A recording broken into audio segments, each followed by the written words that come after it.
Hello বন্ধুরা, welcome to চাকরি সমাধান। আজকে আমাদের ডব্লিউবিপিএসসি গ্রাম পঞ্চায়েত এবং ডব্লিউবিপিএসসি মিসলেনিয়াসের জিকে সিরিজের পার্ট 4। অলরেডি আমরা পার্ট 3 ডে 3 পর্যন্ত কভার করেছি চ্যানেলে, তোমরা দেখে নিও। এবং আজকে পার্ট 4-এ আমরা 25টা কোশ্চেন্স কভার করবো ডেইলি মতন, এবং প্রত্যেকটা কোশ্চেন ডিটেলসে আলোচনা করব। চলো স্টার্ট করা যাক। ফার্স্ট কোশ্চেন কি আছে দেখো। ফার্স্ট কোশ্চেন বলছে, সিন্ধু সভ্যতার কোন শহরটি একটি প্রাচীন বন্দর ছিল? প্রাচীন বন্দর বা পোর্ট সিটি ছিল। ঠিক আছে, অপশন ই আছে Mohenjodaro, option B Kalibangan, option C Lothal, option D Harappa. তো আমরা 25টা যে কোশ্চেন্স কভার করব, তোমরা আগে অপশনস দিয়ে দেবো, তোমরা আগে নিজেরা চেষ্টা করবে এবং ফাইনালে তোমরা কত মার্কস পাচ্ছ সেটা কমেন্ট করে জানাবে। এতে তোমরা দু একটা জিনিস ক্লিয়ার হয়ে যাবে। যখন তোমরা মার্কস দেখবে, তার মানে তুমি সাবজেক্ট ওয়াইজ কোন সাবজেক্ট তোমার দুর্বল আছে, কোন সাবজেক্ট স্ট্রং আছে, সেটা তোমরা নিজেদের 25টা কোশ্চেন অ্যাটেম্প করার পর নিজেরাই বুঝতে পারবে যে কোন টপিকের কোশ্চেন তোমরা পাচ্ছ, কোন টপিকের কোশ্চেন পাচ্ছ না। সেই সাবজেক্টের উপর তোমাদের একটু পরিশ্রম করতে হবে, সেই সাবজেক্টেই তোমাদের উইক আছে। ঠিক আছে, এবং যদি আগের ভিডিওগুলো না দেখে থাকো, প্লে লিস্ট করা আছে চ্যানেলে, প্লে লিস্ট থেকে দেখে নিও। আমরা ডেইলি একই টাইমে প্রত্যেকটা দিন ভিডিওগুলো আপলোড করতে থাকছি, তোমরা দেখতে থাকো। পরীক্ষার আগ পর্যন্ত তোমাদের দেখলে প্রিপারেশন অনেক স্ট্রং হয়ে যাবে। ঠিক আছে, তো সিন্ধু সভ্যতার কোন শহরটি একটি প্রাচীন বন্দর ছিল? এদের মধ্যে অপশনের ঠিক উত্তর হচ্ছে অপশন সি, লোথাল ছিল একটি প্রাচীন বন্দর। লোথাল শহরটি কোথায় অবস্থিত? লোথাল শহরটি গুজরাটের ভোগাবর নদীর তীরে অবস্থিত। ভোগাবর নদীর তীরে অবস্থিত। ঠিক আছে, এটি কে আবিষ্কার করেছিল? এটি 1954 সালে এস আর রাও এটি আবিষ্কার করে। ঠিক আছে, এখানে একটি প্রাচীন যুগের জাহাজঘাট বা প্রাচীন বন্দর পাওয়া যাচ্ছিল। লোথাল শহর ছিল সিন্ধু সভ্যতার একটি প্রাচীন বন্দর। এবং সিন্ধু সভ্যতার বৃহত্তম স্নানাগার কোথায় পাওয়া গেছিল? স্নানাগার পাওয়া গেছিল হচ্ছে স্নানাগার পাওয়া গেছিল মহেঞ্জোদারোতে। ঠিক আছে, এবং কালো বালা বা ব্ল্যাক ব্যাঙ্গেলস, এটা কোথায় পাওয়া গেছিল? কালো বালা বা ব্ল্যাক ব্যাঙ্গেলস পাওয়া গেছিল হচ্ছে কালীগঙ্গানে। কালো বালা ব্ল্যাক ব্যাঙ্গেলস। ঠিক আছে, আমরা এরকমই প্রত্যেকটা কোশ্চেন ডিটেলসে কভার করবো। তোমরা যদি ভিডিওটা ভালো লেগে থাকে, ভিডিওটাকে লাইক করে নাও এবং চ্যানেলটাকে সাবস্ক্রাইব করে দিও। নেক্সট কোশ্চেন দেখো। নেক্সট কোশ্চেন বলছে, ভারতের প্রাচীনতম তৈল খনি কোনটি? ভারতের প্রাচীনতম তৈল খনি কোনটি? অপশনস দেখো কি কি আছে। অপশনস আছে তোমার, এ হচ্ছে বম্বে হাই, বি হচ্ছে ডিগবয়, সি হচ্ছে আঙ্কলেশ্বর, এবং ডি আছে নাহারকাটিয়া। তো এদের মধ্যে তোমার রাইট আনসার হবে, ভারতের প্রাচীনতম তৈল খনি হচ্ছে আসামের ডিগবয়। আসামের ডিগবয় 1889 সালে এখান থেকে তৈল বাণিজ্যিকভাবে তেলের সন্ধান পাওয়া যায়। একে অয়েল সিটি অফ ইন্ডিয়াও বলা হয়। একে অয়েল সিটি অফ ইন্ডিয়াও বলা হয়। ঠিক আছে, অয়েল সিটি অফ ইন্ডিয়া বলা হয়। এবং বৃহত্তম যদি তৈল খনির নাম বলো, বৃহত্তম তৈল খনির নাম হচ্ছে বম্বে হাই। ঠিক আছে, বম্বে হাই কোথায় অবস্থিত? মহারাষ্ট্রে অবস্থিত। ঠিক আছে, এবং যে প্রাচীনতম কয়লা খনি বলো, প্রাচীনতম যদি কয়লা খনি বলো, তৈল খনি না, কয়লা খনি।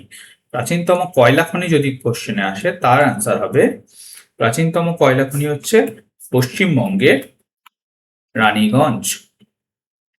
ঠিক আছে, প্রাচীনতম তেলের খনি বললে ডিগবয় আসামের, এবং প্রাচীনতম কয়লা খনি বললে তার উত্তর হচ্ছে পশ্চিমবঙ্গের রানীগঞ্জ। নেক্সট কোশ্চেন দেখো। নেক্সট কোশ্চেন বলছে, মানবদেহে স্বাভাবিক ক্রোমোজোমের সংখ্যা কত? মানবদেহে স্বাভাবিক ক্রোমোজোমের সংখ্যা কত? অপশন এ আছে 22 জোড়া, অপশন বি 23 জোড়া বা 46টি, অপশন সি 24 জোড়া, এবং অপশন ডি আছে 46 জোড়া। তো এর রাইট আনসার কি হবে? এর রাইট আনসার হবে অপশন বি, 23 জোড়া বা 46টি হচ্ছে মানবদেহের স্বাভাবিক ক্রোমোজোমের সংখ্যা। ঠিক আছে, এর মধ্যে 22 জোড়া ক্রোমোজোম মানে 44টা হচ্ছে 22 জোড়া মানে 22 পেয়ার্স বা 44টা ক্রোমোজোম কি অটোজম নামে পরিচিত। অটোজম, সেগুলো দিয়ে কি হয়? এগুলো দিয়ে দেহের বৈশিষ্ট্য নির্ধারণ করে। ঠিক আছে, দেহের বৈশিষ্ট্য নির্ধারণ করতে এই 22 জোড়া ক্রোমোজোম হেল্প করে। এবং বাকি যে এক জোড়া ক্রোমোজোম রয়েছে, ওয়ান পেয়ার বা দুটো ক্রোমোজোম, সেখান থেকে কি হয়? সেখান থেকে সেক্স নির্ধারণ হয় বা লিঙ্গ নির্ধারণ হয়। ঠিক আছে, লিঙ্গ নির্ধারণ হয়। এক জোড়া ক্রোমোজোম হচ্ছে সেক্স ক্রোমোজোম বা লিঙ্গ নির্ধারণ করে। পুরুষের ক্ষেত্রে হচ্ছে সেক্স ক্রোমোজোম কি হয়? পুরুষের ক্ষেত্রে হয় XY এবং ফিমেলের ক্ষেত্রে হয় XX। ঠিক আছে, যদি কোনো ব্যক্তির ডাউন সিনড্রোম থাকে তার শরীরে ক্রোমোজোমের সংখ্যা হবে 47টা ক্রোমোজোমের সংখ্যা থাকে। এবং ডিএনএ কে আবিষ্কার করেছিল? ডিএনএ যে দ্বিতন্ত্রী মডেল আবিষ্কার করেছিল কে? এটাও আসতে পারে, এটা সিমিলার কোশ্চেন, সেজন্য আমরা এখানে কভার করে দিচ্ছি। ডিএনএ দ্বিতন্ত্রী মডেল আবিষ্কার করেছিল হচ্ছে ওয়াটসন অ্যান্ড ক্রিক। ঠিক আছে, নেক্সট কোশ্চেনে যাবো আমরা। নেক্সট কোশ্চেন দেখো, ভূমিকম্পের তীব্রতা মাপা হয় কোন স্কেলের সাহায্যে? অপশন এ আছে Richter scale, option B Mercalli scale, option C Mohs scale এবং অপশন ডি আছে বিউফোর্ড স্কেল। তো তোমরা আগে আনসার করার চেষ্টা করো, তারপরে আমি বলে দিচ্ছি। তো এই কোশ্চেনের রাইট আনসার কি হবে? এই কোশ্চেনের রাইট আনসার হবে রিক্টার স্কেল। রিক্টার স্কেল দ্বারা ভূমিকম্পের তীব্রতা মাপা হয়। ভূমিকম্পের তীব্রতা মাপার জন্য কি ইউজ করা হয়? Richter scale. 1935 সালে চার্লস রিক্টার এই স্কেলটি আবিষ্কার করেছিল।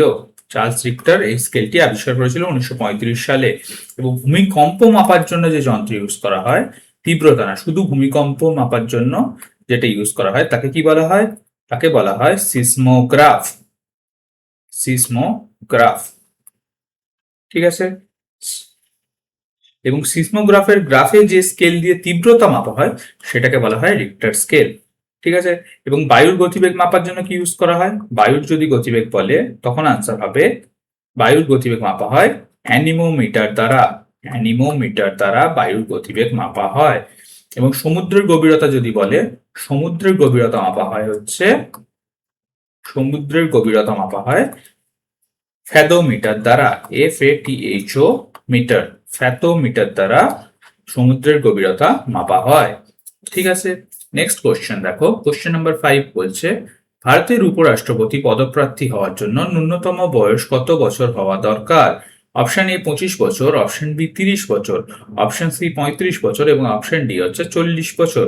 তো ভারতের উপরাষ্ট্রপতি পদপ্রার্থী হওয়ার জন্য ন্যূনতম বয়স কত হওয়া দরকার? তোমরা আনসার করো, তারপর আমি আনসার বলে দিচ্ছি। তো ভারতের উপরাষ্ট্রপতি হওয়ার জন্য মিনিমাম বয়স হওয়া দরকার সেটা হচ্ছে 35 ইয়ার্স। অপশন সি হচ্ছে রাইট আনসার। 35 ইয়ার্স হওয়া উচিত ভারতের উপরাষ্ট্রপতি বা ভাইস প্রেসিডেন্ট হওয়ার জন্য। ঠিক আছে, এবং ভারতের যে উপরাষ্ট্রপতি, সংবিধানের 63rd আর্টিকেল নাম্বার 63 উপরাষ্ট্রপতির পদের কথা বর্ণনা করা আছে। ঠিক আছে, এবং ভারতের যে উপরাষ্ট্রপতি হয় সেই কে হয়? রাজ্যসভার চেয়ারম্যান হয়। রাজ্যসভার স্পিকার বা চেয়ারম্যান হয় হচ্ছে ভারতের উপরাষ্ট্রপতি। পদাধিকার বলে রাজ্যসভার চেয়ারম্যান হয়, x officio chairman of Rajya Sabha হয়। এবং ভারতের যদি রাষ্ট্রপতিরও ন্যূনতম বয়স বলে, রাষ্ট্রপতির ক্ষেত্রেও ন্যূনতম বয়স হচ্ছে 35 ইয়ার্স। উপরাষ্ট্রপতি এবং রাষ্ট্রপতি দু ক্ষেত্রেই ন্যূনতম বয়স হচ্ছে 35 ইয়ার্স, কিন্তু প্রধানমন্ত্রী বা লোকসভার সদস্য হওয়ার জন্য ন্যূনতম বয়স হচ্ছে 25 ইয়ার্স। ঠিক আছে, 25 ইয়ার্স বয়স হলেই প্রধানমন্ত্রী কিংবা লোকসভা স্পিকার বা লোকসভার সদস্য এগুলো হওয়া যায়। ঠিক আছে, আবার যদি রাজ্যসভা বলে, রাজ্যসভার সদস্য হতে গেলে মিনিমাম বয়স হতে হয় 30 ইয়ার্স। ঠিক আছে, যেহেতু রাজ্যসভার সদস্যদের বয়স জেনারেলি বেশি হয় এবং লোকসভার সদস্যদের বয়স কম হয়, সেই জন্য এটাকে বলা হয় নিম্নকক্ষ এবং এটাকে বলা হয় উচ্চকক্ষ, হায়ার হাউস, এবং লোকসভাকে বলা হয় লোয়ার হাউস। ঠিক আছে, এবং ভারতের পার্লামেন্টারি যে সিস্টেম আছে, পার্লামেন্টারি সিস্টেমের 3টে পার্ট, একটা হচ্ছে রাষ্ট্রপতি, আরেকটা হচ্ছে লোকসভা, আর একটা হচ্ছে রাজ্যসভা। এই 3টেকে একসঙ্গে যোগ করলে যেটা হয় সেটাকেই বলা হয় ভারতের পার্লামেন্টারি সিস্টেম। ঠিক আছে, নেক্সট কোশ্চেন দেখো। নেক্সট কোশ্চেন বলছে, ভারতের সাদা বিপ্লব বা হোয়াইট রেভলিউশন কিসের সাথে যুক্ত? অপশন এ ডিম উৎপাদন, অপশন বি দুধ উৎপাদন, অপশন সি হচ্ছে মৎস্য উৎপাদন এবং অপশন ডি আছে তুলা উৎপাদন।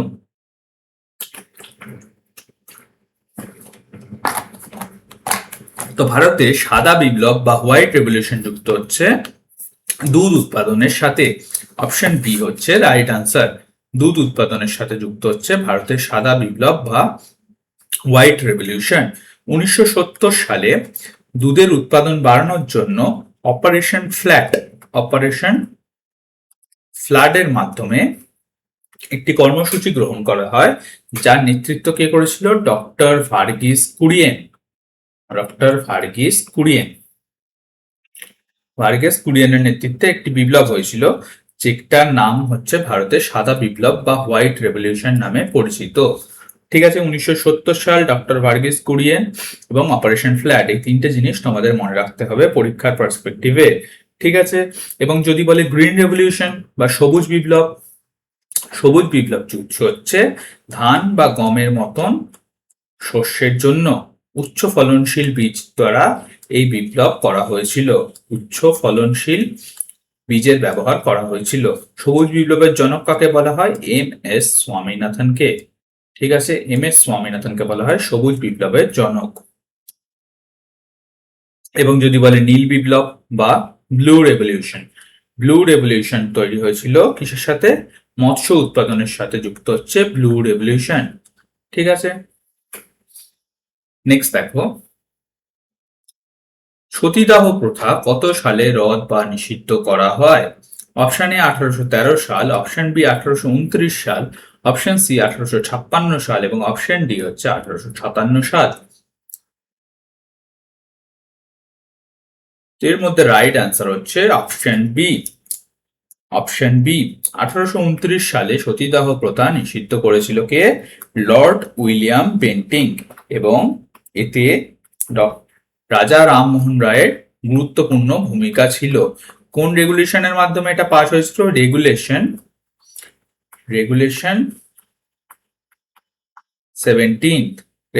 17 আইন পাশ করে সতীদাহ প্রথা রদ করা হয়। এবং সিমিলার একটা কোশ্চেন দেখে রাখো, যদি বলে বিধবা বিবাহ আইন, বিধবা বিবাহ আইন বা widow remarriage act, widow remarriage act কত সালে হয়েছিল? এটা পাস হয়েছিল 1856 সালে। 1856 সালে কখন, কার আমলে? তখন ছিল লর্ড ডালহৌসির আমলে। এবং বিধবা বিবাহ আইনে সবচেয়ে গুরুত্বপূর্ণ ভূমিকা পালন কে করেছিল? সবচেয়ে গুরুত্বপূর্ণ ভূমিকা পালন করেছিল ঈশ্বরচন্দ্র বিদ্যাসাগর। ঠিক আছে, ঈশ্বরচন্দ্র বিদ্যাসাগর বিধবা বিবাহ আইনের সাথে যুক্ত, এবং সতীদাহ প্রথার সঙ্গে যুক্ত হচ্ছে লর্ড উইলিয়াম বেন্টিং এবং রাজা রামমোহন রায়। বুঝতে পারলে? ব্রাহ্ম সমাজ তৈরি করেছিল কে? রাজা রামমোহন রায়। কি তৈরি করেছিল? ব্রাহ্ম সমাজ। ব্রাহ্ম সমাজ তৈরি করেছিল রাজা রামমোহন রায়। কত সালে? 1828 সালে। যদি বলে কত সালে? 1828 সালে ব্রাহ্ম সমাজ তৈরি করেছিল 1828 সালে রাজা রামমোহন রায়। নেক্সট কোশ্চেন দেখো, নীলগিরি পর্বতের সর্বোচ্চ শৃঙ্গ কোনটি? অপশন এ আছে Doddabetta, option B Anaimudi, option C Mahabaleshwar এবং অপশন ডি আছে কালসুবাই। তো এর মধ্যে রাইট আনসার হবে অপশন এ। দোদাবেতা হচ্ছে নীলগিরি পর্বতের সর্বোচ্চ শৃঙ্গ। ঠিক আছে, এবং এটি দোদাবেতাটা কোথায় অবস্থিত? দোদাবেতা অবস্থিত তামিলনাড়ু রাজ্যে। তামিলনাড়ু রাজ্যে অবস্থিত হচ্ছে দোদাবেতা। নীলগিরি পর্বতমালাকে পূর্বঘাট এবং পশ্চিমঘাট পর্বতমালার মিলনস্থলও বলা হয়। ঠিক আছে, পূর্বঘাট পর্বতমালা মানে ওয়েস্টার্ন ঘাট, এবং ইস্টার্ন ঘাট যে পর্বতমালা আছে সেই দুটো পর্বতের মিলনস্থলকে কি বলা হয়? নীলগিরি পর্বতমালা। নীলগিরি পর্বতমালা। এই পর্বতমালার সর্বোচ্চ স্থানের নাম কি? দোদাবেতা। ঠিক আছে, এবং যদি বলে দক্ষিণ ভারতের সর্বোচ্চ শৃঙ্গের নাম কি? দক্ষিণ ভারতের সর্বোচ্চ শৃঙ্গের নাম হচ্ছে আনাইমুদি। আনাইমুদি হচ্ছে দক্ষিণ ভারতের সর্বোচ্চ শৃঙ্গ। এবং আরাবল্লী পর্বতের যদি সর্বোচ্চ শৃঙ্গের নাম বলে, আরাবল্লী পর্বতের, যেটা রাজস্থানে মেইনলি অবস্থিত, আরাবল্লী পর্বতের সর্বোচ্চ শৃঙ্গ বলে, তখন নাম হবে গুরু শিখর। গুরু শিখর। ঠিক আছে, নেক্সট কোশ্চেন দেখো। নেক্সট কোশ্চেন বলছে, কোশ্চেন নাম্বার 9 বলছে, ইনসুলিন হরমোন কোন গ্রন্থি থেকে নিঃসৃত হয়? অপশন এ আছে thyroid, option B pituitary, option C অগ্নাশয় এবং অপশন ডি হচ্ছে অ্যাড্রিনাল। আমরা ডেলি এরকম করে 25 খানা করে কোশ্চেন, 25টা করে কোশ্চেন কভার করছি। এগুলো তোমাদের WBPSC মিসলেনিয়াস এবং তোমাদের পঞ্চায়েত এক্সাম, ফুড এসআই বা ক্লার্কশিপ, এই এক্সামগুলোর জন্য খুব ইম্পর্টেন্ট হবে। তোমরা যদি প্লে লিস্ট না দেখে থাকো, প্লে লিস্টটা দেখবে আর চ্যানেলটাকে সাবস্ক্রাইব করে নাও, যাতে আপকামিং ভিডিও তোমরা নোটিফিকেশনস গুলো টাইমে পেয়ে যেতে পারো এবং ডেইলি তোমাদের এই ভিডিওর মাধ্যমে তোমাদের অ্যাসেসমেন্ট হয়ে যাবে যে কতটা তোমাদের প্রিপারেশন ভালো চলছে। ঠিক আছে, তোমরা এবং ভিডিওর শেষে 25 খানা কোশ্চেনের ভেতর তোমরা কত মার্কস আনসার করলে, কত মার্কস পেলে সেটা তোমরা জানিও। তো ইনসুলিন হরমোন কোথা থেকে নিঃসৃত হয়? কোশ্চেন ছিল, এর আনসার হবে অপশন সি, অগ্নাশয়। অগ্নাশয় থেকে নিঃসৃত হয় হচ্ছে ইনসুলিন হরমোন। ঠিক আছে, অগ্নাশয় কোথায়? অগ্নাশয়ে আইলেটস অফ ল্যাঙ্গারহ্যান্ডস থেকে, আইলেটস অফ ল্যাঙ্গারহ্যান্ডস ল্যাঙ্গারহ্যান্স থেকে নিঃসৃত হয় হচ্ছে ইনসুলিন হরমোন। ইনসুলিন হরমোনের অভাবে কি হয়? এর অভাবে রক্তে শর্করার পরিমাণ বেড়ে যায় এবং ডায়াবেটিস রোগ হয়। এর অভাবে ডায়াবেটিস রোগ হয় এবং রক্তে শর্করার পরিমাণ বেড়ে যায়। ঠিক আছে, ডায়াবেটিস রোগের পুরো নাম হচ্ছে ডায়াবেটিস মেলিমাস। বাংলায় কি বলে? মধুমেহ রোগ। মধুমেহ, বাংলায় বলা হয় মধুমেহ। ঠিক আছে, এবং যদি চলো কোন গ্রন্থিকে বলা হয় যে মাস্টার গ্ল্যান্ড? মাস্টার গ্ল্যান্ড বলা হয় পিটিউটারি গ্রন্থিকে। মাস্টার গ্ল্যান্ড বলা হয় পিটিউটারি গ্রন্থিকে। এবং কোন গ্রন্থিকে বলা হয় যে তোমার এমার্জেন্সি হরমোন বা জরুরিকালীন আপৎকালীন হরমোন বলা হয় অ্যাড্রিনালিনকে। এমার্জেন্সি বা জরুরিকালীন হরমোন বলা হয় অ্যাড্রিনালিনকে। ইমার্জেন্সি হরমোন বলা হয়। ঠিক আছে, নেক্সট কোশ্চেন দেখো। কোশ্চেন নাম্বার 10 বলছে, শূন্য মাধ্যমে বায়ুর শব্দের গতিবেগ কত? শূন্য মাধ্যমে শব্দের গতিবেগ কত? অপশন এ আছে 332 metre per second, option B আছে 3 lakh kilometre per second, option C আছে 0 এবং অপশন ডি আছে 1500 মিটার পার সেকেন্ড।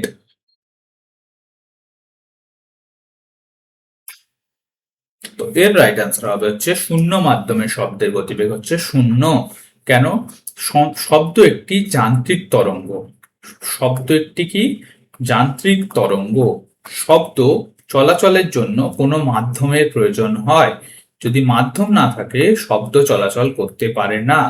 ঠিক আছে, যেহেতু মাধ্যমটাই নেই, শূন্য মাধ্যম, সেই জন্য শব্দের গতিবেগ কত হয়ে যাচ্ছে? 0। এবং শব্দের গতিবেগ সবচেয়ে বেশি কখন হয়? যখন কঠিন পদার্থে থাকে। এবং সবচেয়ে কম হয়ে যায় গ্যাসে। গ্যাসে হচ্ছে সবচেয়ে কম হয়ে যায় হচ্ছে শব্দের গতিবেগ। শূন্য মাধ্যমে যদি আলোর গতিবেগ জিজ্ঞেস করতো, তখন আনসার হতো 3 × 10⁸ মিটার পার সেকেন্ড বা 3 লক্ষ কিলোমিটার পার সেকেন্ড। শূন্য মাধ্যমে শব্দের বেগ হচ্ছে 0 এবং শূন্য মাধ্যমে আলোর বেগ হচ্ছে 3 × 10⁸ মিটার পার সেকেন্ড বা 3 লক্ষ কিলোমিটার পার সেকেন্ড। এবং বায়ুর মাধ্যমে শব্দের বেগ হচ্ছে, যদি বায়ুর মাধ্যমে শব্দের বেগ বলে, বায়ুর মাধ্যমে শব্দের বেগ হচ্ছে 332 মিটার পার সেকেন্ড। এটা হচ্ছে বায়ুর মাধ্যমে শব্দের বেগ। ঠিক আছে, 0°C উষ্ণতায় বায়ুর মাধ্যমে শব্দের বেগ হচ্ছে 332 metre per second. Next question দেখো, কোশ্চেন নাম্বার 11 বলছে, স্বাধীন ভারতের প্রথম নির্বাচন কমিশনার কে ছিলেন? অপশন এ আছে Sukumar Sen, option B T N. Seshan, option C Rajiv Kumar এবং অপশন ডি আছে সুনীল আরোরা। তো স্বাধীন ভারতের প্রথম প্রধান নির্বাচন কমিশনার ছিলেন হচ্ছে অপশন এ সুকুমার সেন। সুকুমার সেন ছিলেন স্বাধীন ভারতের প্রথম প্রধান নির্বাচন কমিশনার। আমাদের কজন নির্বাচন কমিশনার হয়? একজন প্রধান চিফ ইলেকশন কমিশনার হয় এবং দুজন তার নিচে ইলেকশন কমিশনার থাকে। দুজন ইলেকশন কমিশনার হয় এবং একজন চিফ ইলেকশন কমিশনার হয়। তো স্বাধীন ভারতের নির্বাচন কমিশন 1950 সালের নির্বাচন কমিশন 1950 সালের 26শে জানুয়ারি সেট আপ হয়েছিল, মানে স্টার্ট হয়েছিল। ঠিক আছে, এবং কোন কোন আর্টিকেলে নির্বাচন কমিশনের কথা বলা আছে? আর্টিকেল নাম্বার 324-এ নির্বাচন কমিশনের কথা উল্লেখ আছে। ঠিক আছে, সংবিধানের আর্টিকেল নাম্বার 324-এ নির্বাচন কমিশনের কথা বলা হয়েছে। স্বাধীন ভারতের প্রথম নির্বাচন কমিশনার ছিল হচ্ছে সুকুমার সেন এবং বর্তমান প্রধান নির্বাচন কমিশনের নাম হচ্ছে জ্ঞানেশ কুমার। জ্ঞানেশ কুমার হচ্ছে বর্তমান ভারতের প্রধান নির্বাচন কমিশনার। ঠিক আছে, যদি স্বাধীন ভারতের প্রথম লোকসভা স্পিকার বলে প্রথম লোকসভা স্পিকার ছিলেন হচ্ছে জি.ভি. মাভালাঙ্কার। ফার্স্ট লোকসভা স্পিকার হচ্ছে জি.ভি. মাভালাঙ্কার, গণেশ বাসুদেব মাভালাঙ্কার। ঠিক আছে। এবং যদি বলে তোমার ধরো ফার্স্ট সুপ্রিম কোর্টের বিচারপতি কে ছিল, প্রধান বিচারপতি, স্বাধীন ভারতের প্রথম সুপ্রিম কোর্টের প্রধান বিচারপতি ছিল হচ্ছে হীরালাল জে কানিয়া। হীরালাল জে কানিয়া ছিল হচ্ছে স্বাধীন ভারতের প্রথম সুপ্রিম কোর্টের প্রধান বিচারপতি। নেক্সট কোশ্চেন দেখো, কোশ্চেন নাম্বার 12 বলছে জালিয়ানওয়ালাবাগের হত্যাকাণ্ড কত সালে ঘটেছিল? অপশন এ 1905 সাল, অপশন বি 1919 সাল, অপশন বি 1920 সাল এবং অপশন ডি হচ্ছে 1922 সাল। এগুলোর মধ্যে রাইট আনসার হচ্ছে অপশন বি, 1919 সালে জালিয়ানওয়ালাবাগের হত্যাকাণ্ড ঘটেছিল। ঠিক আছে। 1905 সালে কি হয়েছিল? বঙ্গভঙ্গ। 1920 সালে কি হয়েছিল? অসহযোগ আন্দোলন শুরু হয়েছিল এবং 1922-এ চৌরাচৌরি ঘটনার পর এটা অসহযোগ আন্দোলন প্রত্যাহার করা হয়েছিল। এই সালগুলো এই জন্য ইম্পর্টেন্ট। ঠিক আছে। এবং 1919 সালে কবে জালিয়ানওয়ালাবাগের হত্যাকাণ্ড হয়েছিল? 1919 সালের 13ই এপ্রিল, যেদিনকে বৈশাখী উৎসব ছিল, সেদিনকে পাঞ্জাবের অমৃতসরে এই মর্মান্তিক ঘটনাটি ঘটেছিল। কেন ঘটেছিল? রাওলাট আইনের প্রতিবাদ করার জন্য মানুষ যখন একসঙ্গে জড়ো হয়েছিল, তখন জেনারেল ডায়ার তাদের উপর নির্মমভাবে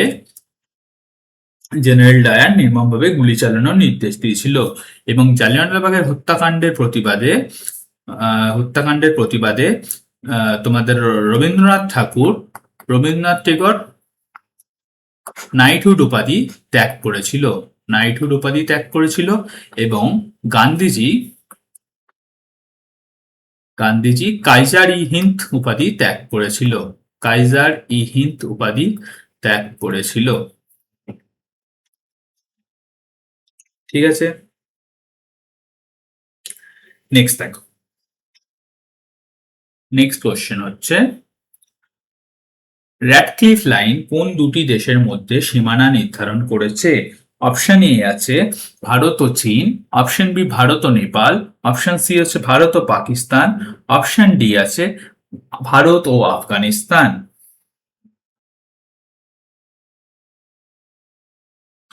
তো এর রাইট আনসার হচ্ছে option C, Radcliffe line Bharat এবং পাকিস্তানের মধ্যে সীমানা নির্ধারণ করার কাজ করেছে। ঠিক আছে। এটি কে তৈরি করেছিল? এটি স্যার সিরিল র্যাডক্লিফ এই লাইন তৈরি করেছিল। স্যার সিরিল র্যাডক্লিফ এই লাইন তৈরি করেছিল 1947 সালে। ঠিক আছে। এবং ভারত এবং পাকিস্তানের মধ্যে একটি বর্ডার নির্ধারণ করেছিল। ঠিক আছে। যদি ভারত এবং আফগানিস্তান, ভারত মানে তৎকালীন ভারত এবং আফগানিস্তানের মধ্যে এখন যেটা পাকিস্তান এবং আফগানিস্তানের মধ্যে আছে সেটা হচ্ছে ডুরান্ট লাইন। ঠিক আছে। এবং ভারত ও চীনের মধ্যে আছে হচ্ছে ম্যাকমোহন লাইন আছে ভারত এবং চীনের মধ্যে। নেক্সট কোশ্চেন দেখো, নেক্সট কোশ্চেন বলছে লোহিত রক্তকণিকা কোন রক্তকণিকা জীবাণু ধ্বংস করতে সাহায্য করে? অপশন এ আছে লোহিত রক্তকণিকা, অপশন বি আছে শ্বেত রক্তকণিকা, অপশন সি আছে অনুচক্রিকা এবং অপশন ডি আছে প্লাজমা। তো এগুলোর মধ্যে রাইট আনসার হবে হচ্ছে শ্বেত রক্তকণিকা। অপশন ডি হবে রাইট আনসার। শ্বেত রক্তকণিকা রোগ জীবাণু ধ্বংস করতে কাজ করে। শ্বেত রক্তকণিকার বৈজ্ঞানিক নাম কি? বৈজ্ঞানিক নাম হচ্ছে লিউকোসাইটস হচ্ছে শ্বেত রক্তকণিকার বৈজ্ঞানিক নাম। এরা অ্যান্টিবডি তৈরি করে এবং রোগ জীবাণুকে ধ্বংস করতে মানবদেহের রোগ প্রতিরোধ ক্ষমতা বাড়াতে সাহায্য করে। কে সাহায্য করে? শ্বেত রক্তকণিকা। ঠিক আছে। এবং যদি বলে কোন রক্তকণিকা অক্সিজেন পরিবহনে সাহায্য করে, তার উত্তর হবে লোহিত রক্তকণিকা। লোহিত রক্তকণিকা অক্সিজেন পরিবহনে সাহায্য করে। এবং কোন রক্তকণিকা রক্ত জমাট বাধা দেয়? রক্ত জমাট বাঁধা আটকায় হচ্ছে অনুচক্রিকা বা এই অনুচক্রিকা বা প্লেটলেটস বা ব্লাড ক্লটিং আটকাতে সাহায্য করে হচ্ছে অনুচক্রিকা এবং এটি ভিটামিন কেও রক্ত সঞ্চনে সাহায্য করে। এই কেসে এটাও মনে রাখবে, ভিটামিন কে রক্ত সঞ্চন করতে বা রক্ত জমাট বাঁধতেও সাহায্য করে। নেক্সট কোশ্চেন দেখো, একটি লেন্সের ক্ষমতা বা পাওয়ার অফ লেন্সের একক কি? অপশন এ আছে watt, option B dioptre, option C lumen এবং অপশন ডি আছে ক্যান্ডেলা।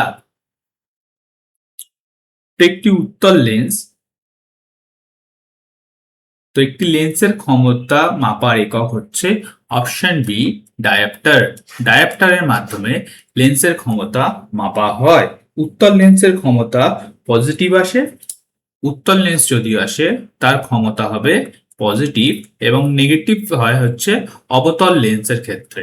অবতল লেন্সের ক্ষেত্রে পাওয়ার হয় নেগেটিভ, ঠিক আছে। এবং এটি ফোকাস দৈর্ঘ্যের ব্যস্তানুপাতিক হয়। তাহলে P equals to 1/f। F এখানে হচ্ছে ফোকাস লেন্থ, ঠিক আছে। ফোকাস লেন্থের সাথে এর ক্ষমতা ব্যস্তানুপাতিক হয়। নেক্সট কোশ্চেন দেখো, নেক্সট কোশ্চেন বলছে, কোশ্চেন নাম্বার 16 বলছে, লোকসভা স্পিকার তার পদত্যাগ পত্র কার কাছে জমা দেয়? অপশন এ আছে রাষ্ট্রপতি, অপশন বি প্রধানমন্ত্রী, অপশন সি আছে সুপ্রিম কোর্টের প্রধান বিচারপতি এবং অপশন ডি আছে ডেপুটি স্পিকার।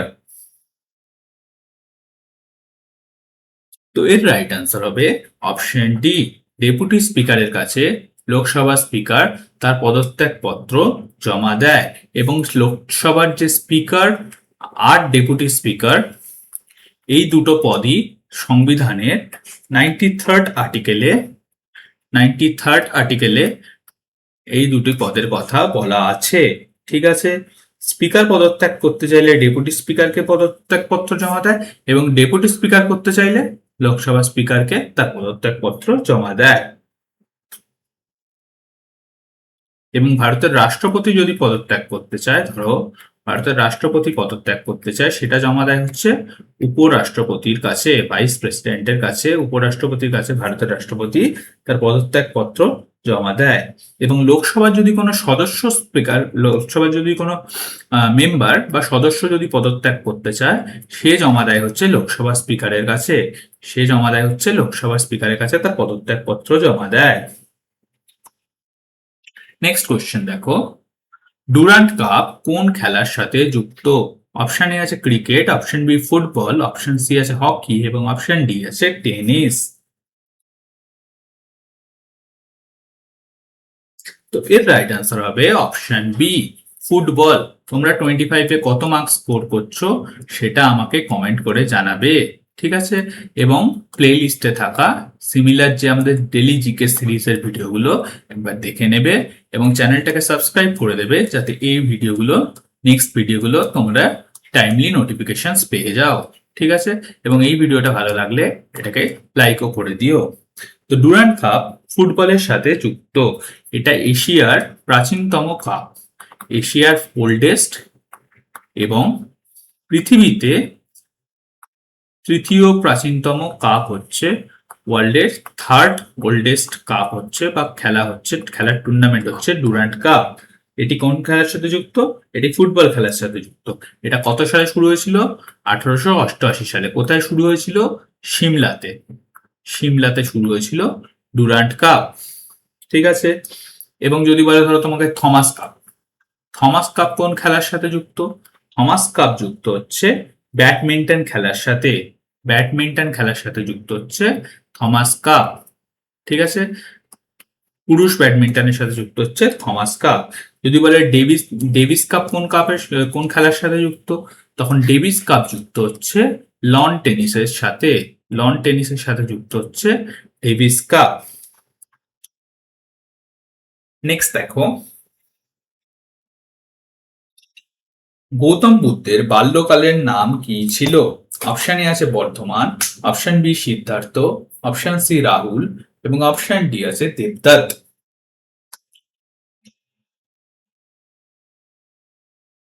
গৌতম বুদ্ধের বাল্যকালের নাম ছিল হচ্ছে সিদ্ধার্থ। অপশন বি হচ্ছে রাইট অ্যান্সার। গৌতম বুদ্ধের জন্ম কোথায় হয়েছিল? নেপালের লুম্বিনী প্রদেশে, জন্ম হয়েছিল গৌতম বুদ্ধের। ঠিক আছে, পিতার নাম কি ছিল? পিতার নাম ছিল হচ্ছে শুদ্ধোধন, শুদ্ধোধন। ঠিক আছে, এবং মাতার নাম ছিল হচ্ছে মায়া দেবী, মায়া দেবী। ঠিক আছে, আর বুদ্ধ শব্দের অর্থ কি? বুদ্ধ শব্দের অর্থ হচ্ছে আলোকপ্রাপ্ত বা যিনি জ্ঞান প্রাপ্তি করেছেন তাকে বলা হয় আলোকপ্রাপ্ত বা জ্ঞান প্রাপ্ত মানুষকে বলা হয় বুদ্ধ। ঠিক আছে, এবং বুদ্ধ যে রাহুল ছিল হচ্ছে সেটা হচ্ছিল গৌতম বুদ্ধের সন্তানের নাম, পুত্রের নাম ছিল হচ্ছে রাহুল। ঠিক আছে, বর্ধমান কে ছিল? বর্ধমান ছিল মহাবীরের বাল্যকালের নাম, মহাবীরের বাল্যকালের নাম ছিল হচ্ছে বর্ধমান। এবং যদি বলে শ্রী চৈতন্য দেবের বাল্যকালের নাম কি ছিল? শ্রী চৈতন্য দেবের বাল্যকালের নাম ছিল হচ্ছে নিমাই। শ্রী চৈতন্য দেবের বাল্যকালের নাম ছিল নিমাই। নেক্সট দেখো, চিল্কা হ্রদ ভারতের কোন রাজ্যে অবস্থিত? Option A Andhra Pradesh, option B Kerala, option C Orissa এবং অপশন ডি আছে তামিলনাড়ু। চিল্কা হ্রদ ভারতের উড়িষ্যা রাজ্যে অবস্থিত। এটি হচ্ছে ভারতের বৃহত্তম লবণাক্ত জলের হ্রদ, লবণাক্ত জলের হ্রদ। ঠিক আছে, চিল্কা ভারতের বৃহত্তম লবণাক্ত জলের হ্রদ। এটি একটি রামসার সাইটের স্বীকৃতি প্রাপ্ত, এটাকে একটা রামসার সাইটের স্বীকৃতি প্রাপ্ত। যদি বলে লোকটাক হ্রদ কোথায় অবস্থিত, তাহলে উত্তর হবে হচ্ছে লোকটাক হ্রদ অবস্থিত হচ্ছে মণিপুর রাজ্যে। লোকটাক হ্রদ কি জন্য বিখ্যাত? এখানে কাইবুল লামজাও আছে। কাইবুল লামজাও কি? পৃথিবীর একমাত্র ভাসমান জাতীয় উদ্যান, ভাসমান বা ফ্লোটিং ন্যাশনাল পার্ক। পৃথিবীর একমাত্র ফ্লোটিং ন্যাশনাল পার্ক হচ্ছে কাইবুল লামজাও। সেটা কোথায় অবস্থিত? লোকটাক হ্রদ। লোকটাক হ্রদ কোথায় অবস্থিত? মণিপুরে। যদি বলে ভেম্বানাথ হ্রদ কোথায় অবস্থিত? ভেম্বানাথ হ্রদ অবস্থিত হচ্ছে, ভেম্বানাথ হ্রদ অবস্থিত হচ্ছে কেরালা রাজ্যে। ঠিক আছে, এটি ভারতের দীর্ঘতম হ্রদ। এটা হচ্ছে দীর্ঘতম হ্রদ হচ্ছে ভেম্বানাথ হ্রদ। কোথায় অবস্থিত? কেরালা রাজ্যে। বৃহত্তম লবণাক্ত জলের হ্রদ হচ্ছে চিল্কা এবং দীর্ঘতম হ্রদ হচ্ছে কেরালা ভেম্বানাথ হ্রদ। যদি বলে ভারতের বৃহত্তম স্বাদু জলের হ্রদ কোথায়? স্বাদু জলের হ্রদ হচ্ছে ভারতের বৃহত্তম স্বাদু জলের হ্রদ হচ্ছে উলার হ্রদ। উলার হ্রদ, উলার হ্রদ অবস্থিত হচ্ছে জম্মু অ্যান্ড কাশ্মীরে। ঠিক আছে, নেক্সট কোশ্চেন দেখো। নেক্সট কোশ্চেন বলছে মানব দেহের সব থেকে বড় অস্থি কোনটি? Option A tibia, option B femur, option C stapes এবং অপশন ডি আছে হিউমেরাস। তো মানব দেহের সবচেয়ে বড় অস্থি হচ্ছে ফিমার। ফিমার কোথায় অবস্থিত? উরুতে বা থাইতে অবস্থিত হচ্ছে ফিমার। এটি মানবদেহের সবচেয়ে বড় এবং সবচেয়ে শক্তিশালী হাড়ও বটে। যদি ক্ষুদ্রতম বলে তখন উত্তর হবে স্টেপিস হাড় হচ্ছে মানুষের দেহের ক্ষুদ্রতম হাড়। ঠিক আছে, এটি কোথায় অবস্থিত? এটি মানুষের কানে অবস্থিত। এবং মানবদেহের সবচেয়ে শক্তিশালী যদি পেশি বলে, শক্তিশালী পেশি হচ্ছে চোয়ালের পেশি। শক্তিশালী পেশি হচ্ছে চোয়ালের পেশি। চোয়ালের পেশির নাম হচ্ছে ম্যাসেটার, MASSE ম্যাসেটার বলা হয় চোয়ালের পেশিকে। নেক্সট কোশ্চেন দেখো, অ্যাসিড বৃষ্টির জন্য প্রধানত কোন গ্যাস দায়ী? অপশন এ CO2 এবং CO, অপশন বি আছে SO2 এবং NO2, অপশন সি আছে CFC এবং মিথেন, এবং অপশন ডি আছে ওজন। তো অ্যাসিড বৃষ্টির জন্য দায়ী হচ্ছে অপশন বি SO2 এবং NO2। SO2 মানে কি? সালফার ডাই অক্সাইড, এবং NO2 মানে হচ্ছে নাইট্রোজেন ডাই অক্সাইড। এই দুটি গ্যাস বায়ুমণ্ডলের জলের বাষ্পের সাথে মিশে কি তৈরি করে? H2SO4 মানে সালফিউরিক অ্যাসিড, এবং HNO3 বা নাইট্রিক অ্যাসিড তৈরি করে। এই দুটি অ্যাসিড বাতাসের জলের সাথে মিশে যখন পড়ে তাকেই অ্যাসিড বৃষ্টি বা অ্যাসিড রেইন বলা হয়। ঠিক আছে, অ্যাসিড রেইনের ফলে কি হয়? অনেক ক্ষয়ক্ষতি হয়, এবং তাজমহলের রং হলুদ হয়ে যাচ্ছে হচ্ছে এই অ্যাসিড রঙের জন্য, অ্যাসিড বৃষ্টির জন্য,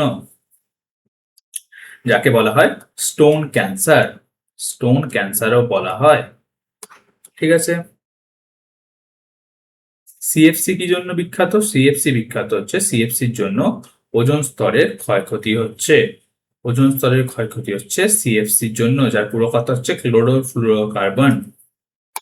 নেক্সট কোশ্চেন দেখো, রাজ্যের রাজ্যপাল বা গভর্নরকে নিয়োগ কে করেন?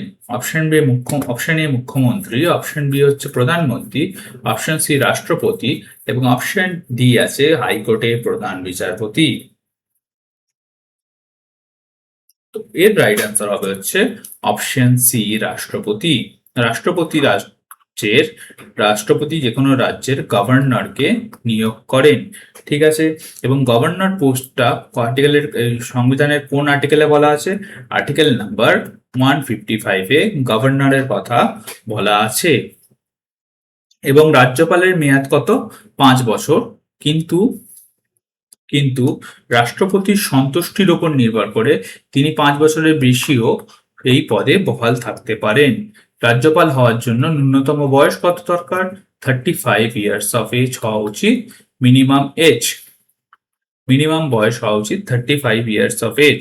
ঠিক আছে, যদি বলে রাজ্যের মুখ্যমন্ত্রীকে কে নিয়োগ করে? সংশ্লিষ্ট রাজ্যের রাজ্যপাল নিয়োগ করে হচ্ছে রাজ্যের মুখ্যমন্ত্রীকে। প্রধানমন্ত্রীকে নিয়োগ করে হচ্ছে রাষ্ট্রপতি।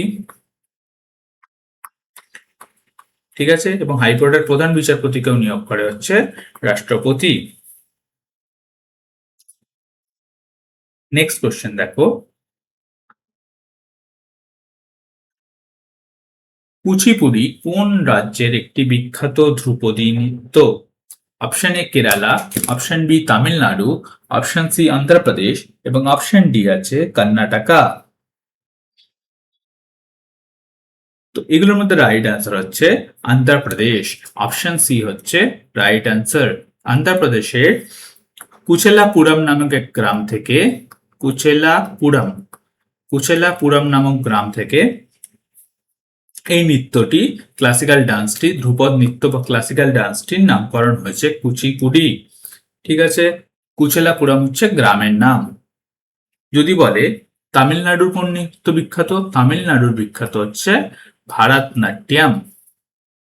ভারতনাট্যম হচ্ছে তামিলনাড়ুর, এবং কথাকলি এবং মোহিনী আট্টম হচ্ছে কথাকলি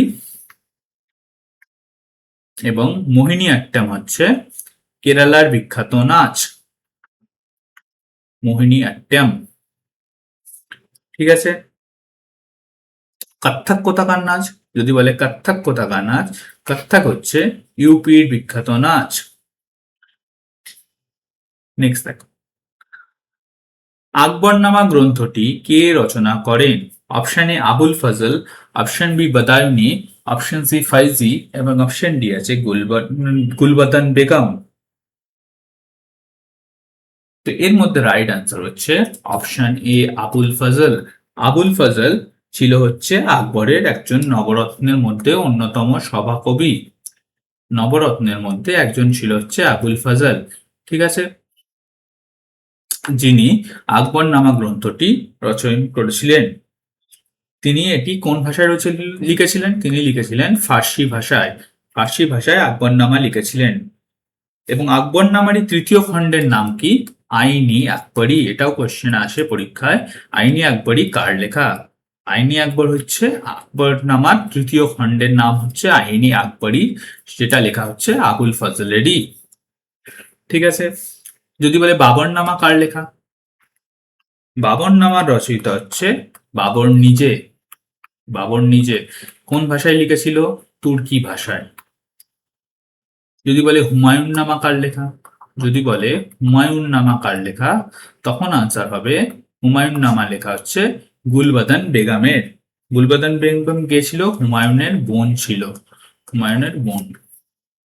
নেক্সট কোশ্চেন দেখো, লাস্ট কোশ্চেন আজকের।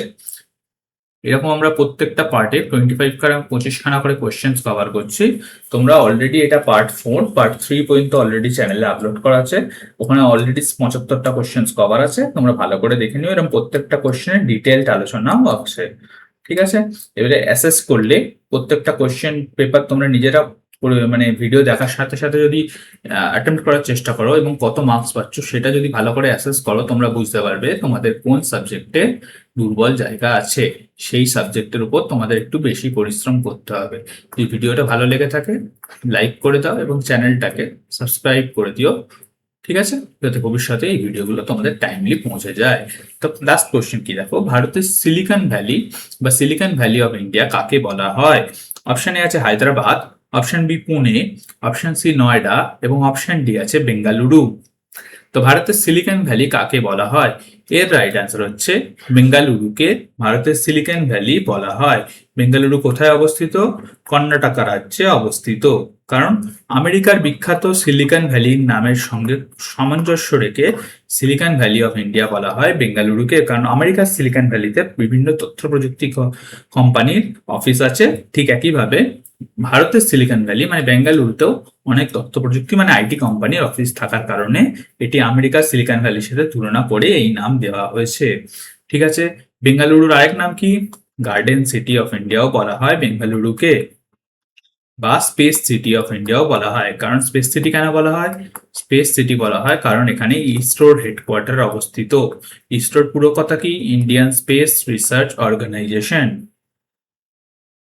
যদি বলে ভারতের পিঙ্ক সিটি কাকে বলা হয়? পিঙ্ক সিটি বলা হয় হচ্ছে জয়পুরকে। সিটি অফ লেক কাকে বলা হয়? সিটি অফ লেকস বলা হয় হচ্ছে উদয়পুরকে। ঠিক আছে, এবং সিটি অফ জয় কাকে বলা হয়?